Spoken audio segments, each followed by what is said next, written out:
और यहाँ पर आपको हम खबर देते चलें कि लाहौर में स्टैंडिंग कैबिनेट कमेटी का इजलास हुआ है, जिसके सिलसिले में यहाँ पर जो इजलास है उसके अंदर स्मोक के बारे में बात की गई है। लाहौर शहर का एयर क्वालिटी इंडेक्स हद से तजावुज़ कर गया। लाहौर में पॉल्यूशन के नए ख़तरात मंडलाने लगे हैं। यहाँ पर आपको बताएं कि इजलास के बाद जो नताइज सामने आए हैं उनके अंदर बताया गया है कि लाहौर शहर के अंदर यहाँ पर अगले 1 माह के लिए यूरो 2 ऑयल के ऊपर पाबंदी रहेगी, यानी कि यूरो 2 ऑयल जो है वो लाहौर के पेट्रोल पंप्स पर मुहैया नहीं किया जाएगा। आपको बताते चलें कि इसी के साथ साथ ये भी बताया गया है कि लाहौर शहर में 3 से 5 रोज़ के लिए स्कूल बंद करने का भी ऐलान कर दिया जाएगा। और यहाँ पर यह भी बताया गया है कि लाहौर शहर के अंदर जो स्मोक के ख़तरात हैं वो पोल्यूशन की यहाँ पर एक बहुत ही बढ़ती हुई वजह यहाँ पर पेट्रोल पंप्स में मिलने वाला यूरो 2 ऑयल बताया गया है, जिसको फ़िलहाल के लिए 1 माह के लिए बंद किया गया है। और इसी के साथ साथ ये भी बताया गया है कि इसी के साथ साथ पाकिस्तान के बड़े शहर कराची के अंदर भी मज़ीद इजलास बुलाने के हवाले से यहाँ पर समरी भिजवाई गई है, जिसके अंदर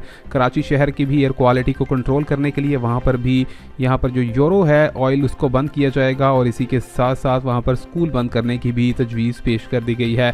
लाहौर के स्कूल 3 से 5 रोज़ के लिए बंद होंगे और इसी के साथ साथ वहाँ पर मुकम्मल तौर पर 1 माह के लिए यूरो 2 ऑयल पर भी पाबंदी रहेगी। ख़वातीन हज़रात, मिलेंगे आपसे नई अपडेट में, तब तक के लिए अल्लाह हाफ़िज़।